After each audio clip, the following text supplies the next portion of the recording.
Haleluya. Selamat pagi Bapak, Ibu, Saudara yang terkasih di dalam Tuhan Yesus Kristus. Selamat bertemu kembali di menu sarapan GPDI Situbondo.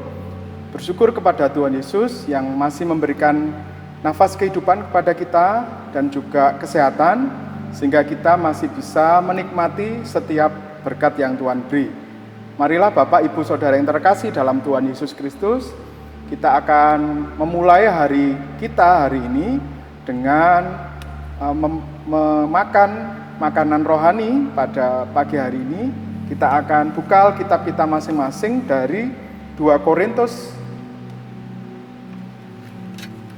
1 ayat 1 sampai yang keempat. 2 Korintus 1 ayat 1 sampai yang keempat. Saya akan bacakan. Salam dari Paulus yang oleh kehendak Allah menjadi rasul Kristus Yesus, dan dari Timotius saudara kita, kepada jemaat Allah di Korintus dengan semua orang kudus di seluruh Ahaya. Kasih karunia dan damai sejahtera dari Allah Bapa kita dan dari Tuhan Yesus Kristus menyertai kamu. Terpujilah Allah Bapa Tuhan kita Yesus Kristus, Bapa yang penuh belas kasihan dan Allah sumber segala penghiburan, yang menghibur kami dalam segala penderitaan kami, sehingga kami sanggup menghibur mereka yang berada dalam bermacam-macam penderitaan dengan penghiburan yang kami terima sendiri dari Allah. Haleluya. Bapak, Ibu, Saudara yang terkasih di dalam Tuhan Yesus Kristus, sarapan pada pagi hari ini saya beri judul bersyukur atas kejadian yang tidak menyenangkan. Bersyukur atas kejadian yang tidak menyenangkan. Bapak, Ibu, Saudara, sebelum kita membahas bersama tentang hal ini, saya berasal dari kota Malang, di Kabupaten Malang, sebuah kecamatan yang kecil. Biasanya kalau di desa itu olahraga yang paling favorit itu bola voli dan sepak bola. Tapi di desa saya kebetulan ada bola voli. Nah, ketika kami berlatih di sana, ada satu kejadian yang tidak menyenangkan. Biasanya kita disuruh oleh pelatih untuk lari, saling berlomba lari dari satu ujung ke ujung yang lain, dan nanti yang kalah itu harus menggendong yang menang.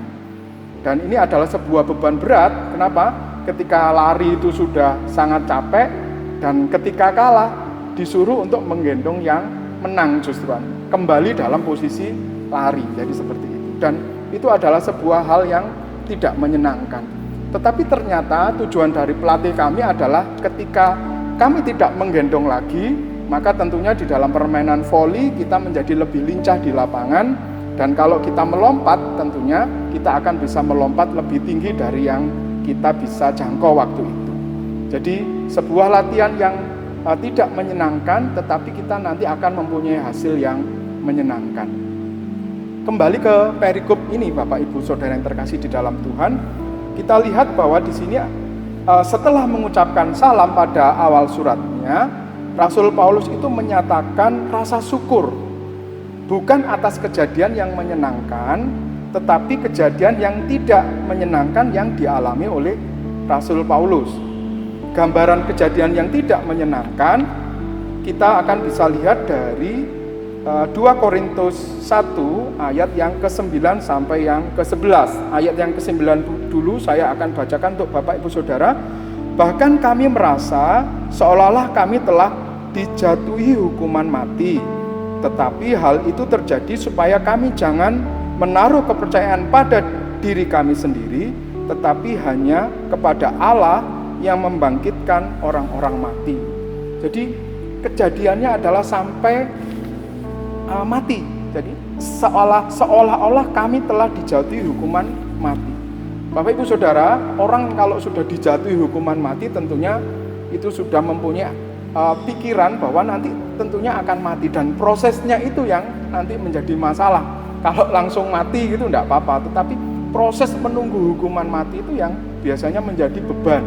Sehingga pada orang-orang yang seperti ini juga perlu pendampingan dari orang-orang yang berkompeten di dalamnya, entah psikiater atau psikolog. Sama seperti yang dialami Paulus waktu itu.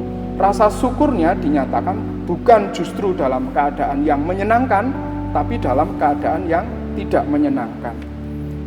Setelah melewati kejadian yang tidak menyenangkan, kita lihat di situ bahwa disebutkan di dalam 2 Korintus 1 ayat yang ke-9, tetapi hal itu terjadi supaya kami jangan menaruh kepercayaan pada diri kami sendiri, tetapi hanya kepada Allah yang membangkitkan orang-orang mati. Jadi setelah melewati kejadian yang tidak menyenangkan, ternyata orang itu mendapatkan kekuatan baru. Bahkan bisa menghibur orang. Kalau dari ayat 9 sampai 11 di situ, supaya tidak mengandalkan diri sendiri, tetapi hanya mengandalkan Tuhan. Dan kalau kita sambung dari ayat 2 Korintus 1 ayat 3 dan 4, itu akan bisa mendapatkan kekuatan baru dan bisa menghibur orang yang lain. Bapak Ibu Saudara yang terkasih dalam Tuhan, kejadian yang tidak menyenangkan itu sangat mungkin kita alami, orang-orang, bahkan orang biasa maupun orang-orang yang beriman kepada Kristus. Sama juga seperti Paulus, juga dia mengalami hal-hal yang tidak menyenangkan bukan karena apa-apa, tetapi karena dia beriman kepada Kristus. Mungkin di dalam kehidupan sehari-hari kita juga pernah mengalami hal itu, entah alasan umum atau alasan karena kita beriman kepada Tuhan Yesus. Kalau kita bisa lihat seperti Paulus, kejadian yang tidak menyenangkan seperti dikejar-kejar atau mau dibunuh, bahkan dipenjarakan. Nah, tetapi kita belajar pada hari ini, kejadian yang tidak menyenangkan bagi kita ternyata itu dapat kita lewati semuanya kalau kita berjalan bersama dengan Tuhan. Tadi ayat yang kita baca.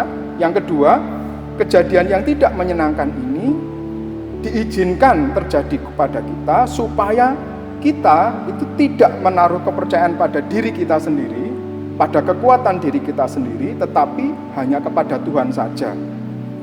Yang ketiga, bahwa percaya pada Tuhan itu akan menyelamatkan kita di dalam menghadapi kejadian yang tidak menyenangkan. Jadi ketika ada kejadian yang tidak menyenangkan, kita menaruh percaya kita hanya pada satu, yaitu pada Tuhan Yesus Kristus.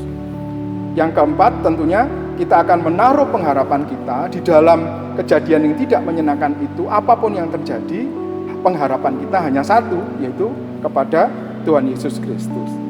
Dan tentunya ada sebuah kepercayaan pada kita, apapun yang terjadi, kejadian yang tidak menyenangkan, entah itu nanti berlalu atau ada lagi, kita mempunyai satu pengharapan bahwa kita akan ditolong oleh Tuhan lagi. Dan tentunya kejadian yang tidak menyenangkan itu membuat kita bertambah kuat. Dan Rasul Paulus tadi mengatakan di dalam ayat yang sebelumnya, itu akan bisa menghibur sesama ketika dia mengalami kejadian yang sama.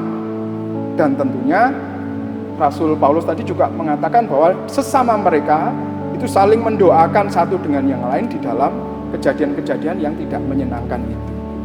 Bapak Ibu Saudara yang terkasih di dalam Tuhan, firman Tuhan ini berlaku di dalam kehidupan saya ketika saya mengalami asam lambung. Ya, jadi saya pernah seperti itu dan mendorong ke atas ternyata, dan jantung itu ternyata sakit. Saya merasa itu sakit jantung. Akhirnya saya dibawa ke salah satu rumah sakit negeri pemilik pemerintah di Malang, dan di sana saya mengalami endoskopi atau melakukan endoskopi atau dilakukan tindakan medis yaitu endoskopi. Jadi endoskopi itu melihat sesuatu yang ada di dalam dengan menggunakan sebuah alat, ada kameranya seperti selang agak panjang. Mohon maaf, mulut saya diganjel dengan seperti plastik begitu dan membuka, sehingga ketika selang itu dimasukkan maka saya tidak bisa menutup mulut saya lagi. Dan tentunya saya sudah puasa sebelumnya, sehingga kalau nanti ada yang seperti mau tumpah, maka itu tidak akan terjadi karena perut kita kosong. Nah, itu ternyata ada kameranya sehingga saya bisa lihat di layar itu seperti itu, dan biusnya bius total, bius lokal. Jadi ketika saya ditanya, "Pak, Bapak sudah siap untuk endoskopi?" "Siap." Terus dimasukkan. Nah, itu seperti ada yang ganjel sehingga saya seperti ada yang mau keluar dari lambung saya, tapi tidak bisa keluar, hanya gas saja karena kosong. Nah, ketika masuk ke laring, faring itu dilihatkan. Ya, Bapak profesinya apa? Saya guru, Pak. Dokternya tanya gitu. Guru apa? Guru IPA. Oh, kebetulan, Pak. Nanti sambil lihat sambil belajar katanya. Nah, ini mau belajar bagaimana, wong kondisinya tidak nyaman seperti itu. Jadi masuk sampai ke kerongkongan, masuk ke lambung, dan di situ memang dilihat ada luka di situ. Jadi ada luka dan kelihatan merah-merah, jadi meradang. Jadi seperti ada darah yang keluar. Bapak Ibu Saudara yang terkasih, kejadian ini bagi saya sangat tidak menyenangkan. Meskipun cuma 10-15 menit, tapi itu masih membekas sampai sekarang. Jadi kalau bisa jangan melalui tindakan medis itu lagi. Tetapi ternyata itu membawa kebaikan kepada saya. Dokter tahu kalau itu ada lukanya, sehingga terus kemudian diobati sekaligus, dan sesudah proses itu terjadi, maka obat-obat ditreatment ke saya, diberikan ke saya, dan saya bisa sembuh dalam sekitar 3-6 bulan, tapi total sekitar 2 tahun. Bapak Ibu, kejadiannya memang tidak menyenangkan, tetapi itu membawa sebuah kesembuhan. Mungkin hal ini juga terjadi di dalam kehidupan Bapak Ibu Saudara. Apa kejadian-kejadian yang tidak menyenangkan yang hari-hari ini terjadi? Mungkin di dalam pandemi COVID-19 ini banyak sekali kejadian yang tidak menyenangkan. Profesi kita, penghasilan kita, pendapatan kita menurun. Untuk mungkin orang-orang yang di self-employed atau bekerja secara sendiri ya. Jadi tidak bekerja kepada orang. Kecuali kalau karyawan mungkin gajinya tetap, tetapi ada sebuah resiko mungkin dia bisa dikeluarkan dari pekerjaan itu. Ada hal-hal yang tidak menyenangkan, atau juga hal-hal yang tidak menyenangkan di dalam kita beriman di dalam Tuhan Yesus Kristus. Mungkin ada pembedaan perlakuan, sama seperti yang Paulus alami. Tetapi kita belajar pada hari ini, kita mau tetap menaruh pengharapan kita kepada Tuhan Yesus Kristus. Kita tetap punya pengharapan hanya di dalam Tuhan Yesus. Kita percaya bahwa Tuhan Yesus bisa melalui kita atau menuntun kita untuk melalui masa-masa yang sulit ini. Saya kira cukup sekian renungan kita pada pagi hari ini. Semoga ini bisa menjadi berkat bagi kita semua, bahwa apapun yang terjadi di dalam kehidupan kita tetap menaruh pengharapan kita di dalam Tuhan. Kejadian yang tidak menyenangkan apapun, kita tahu bahwa Tuhan Yesus akan tolong. Tuhan Yesus memberkati.